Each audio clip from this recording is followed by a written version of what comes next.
My very last question, and I'll save pretty much if I get an opportunity to talk to Terrence at some point somewhere. But I just wanted to get your thoughts on just the fighter Bakhtimir. He came in. Who? Bakhtimir, the one that fought Tim Tszyu, the IBF champion, 154. Oh yeah. You know, there's styles make fights. I know Tim took a tough fight, you know, and came into another tough fight. I told Tim, you're fighting from a Samson Lukowicz fighter to a Igis Klimas fighter. Igis got great fighters, so. Those fighters, you can't pronounce their name. You gotta be careful. You gotta be careful. Yeah. Eastern European guys and them Asian guys that you might not never heard of. They've been in the rankings in the top 10, and you be looking at the rankings like, who is this guy? He's from Uzbekistan. Who's this guy? Them guys. A lot of those guys overseas, they are usually fundamentally sound. They're usually hungry too. Yep. You know what I mean? They got to come over, away from their home, come to a whole different continent and make their name. You think they coming to lay down? Now, I didn't know nothing about this guy. I didn't, go look or research this guy beforehand and nothing like that. I just kind of casually watched it and even. But you knew at what was stake because, granted, this guy was the champion, wasn't he? He was. Okay, so he's a world champion. He don't want to give up what he got. Some guys, they can make money without a belt. You got like Ryan Garcia and certain guys, they can make money without a world championship title. Now certain guys, they need a title to make money and to put food on their table. These guys, you can't pronounce their last name sometimes. You got to be careful with them. It's just like Madrimov. It's just like when we fought Madrimov. We knew as a team that this guy was coming. And we respect Joel Diaz and his team as well. He over there with a great team too. We a great team, they're a great team. So we knew, and studying him on tape and the amateur background that he had, we knew that this guy was kind of, some of these guys out of, he only got 10 fights. Some guys going to come out of the amateurs, they're going to be ready-made. It's like Lomachenko, he won the title in his, third fight, something like that. Some guys are going to be that because they're amateur background.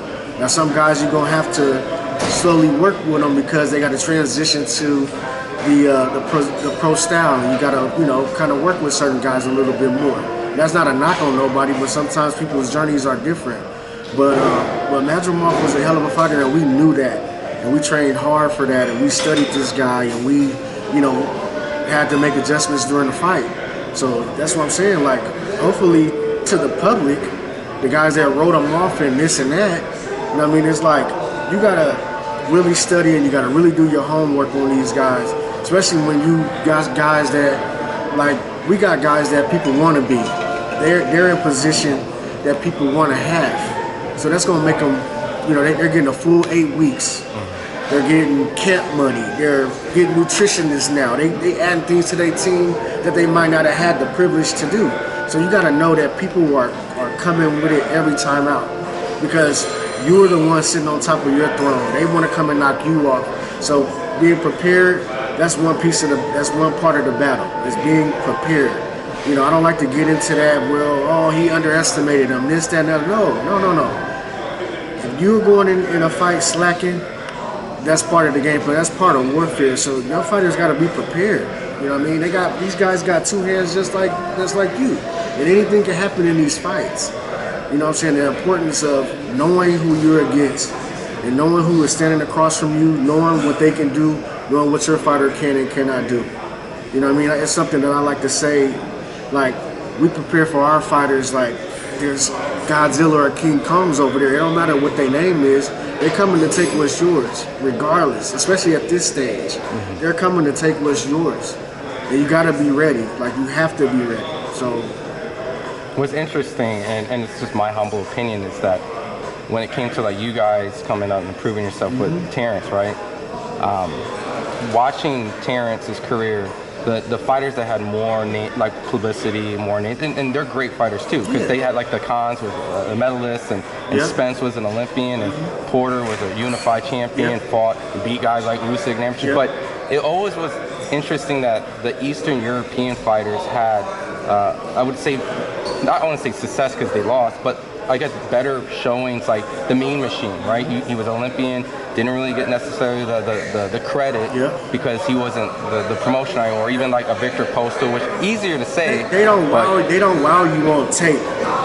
Like that's why it's important to know what you're looking at, because a lot of them are fundamental. They're very fundamentally sound, but they do little things, little crafty little tricks that they have that you have to pick up on. You know, they might not be shoulder rolling and doing all this urban style that we teach. You know, that urban fighters, they call us urban fighters. You know, they don't appear to be slick and have a certain little style and that little rhythm about them, but there's certain things that they doing in there that is making their style even better. You know, they look like, sometimes they look like robots, sometimes they look like this. You're like, oh man, my speed and this, that, and the other. But they don't know. They catching you in between shots. They timing you in between shots. They taking punches to give punches.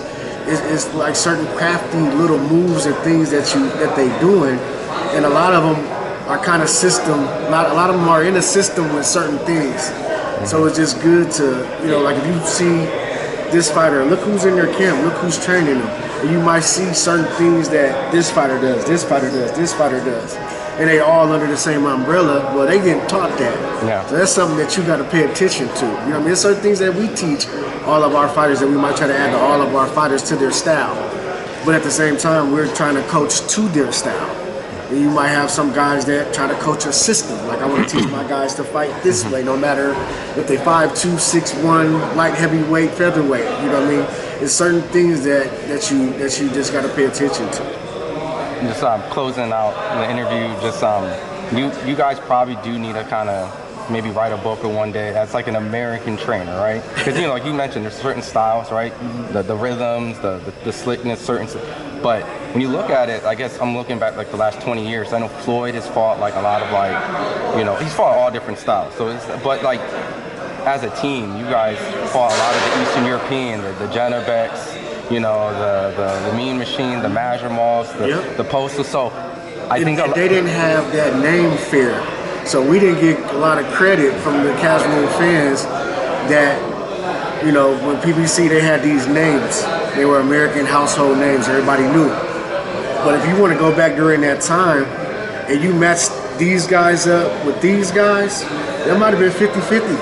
There might have been 50-50 fights. I feel like Mean Machine would have beat a lot of guys when we fought him. At the time that we fought him, he would have beat a lot of guys that was on that other side, or whatever you want to say. You know what I'm saying? Like, I'm not saying that he would have just steamrolled anybody, but he would have been a hell of a task for a lot of fighters, but he didn't have the name recognition. So when they try to say that resume stuff, that's what they kind of, well, we don't know him. Well, he gave Virgil a lot of problems. He did. I was there. Yeah. I was in Dallas. Yeah, I was in Dallas and watched that, you know, with Virgil make the adjustments. And then the Boyacek too, right? So you're going to see another. So maybe Virgil might be watching, you know, having to go through the blueprint of learning what you guys went through, and he might be the next fight in this generation that might have to. And with him and his team, he got a great team. That'll just make him better.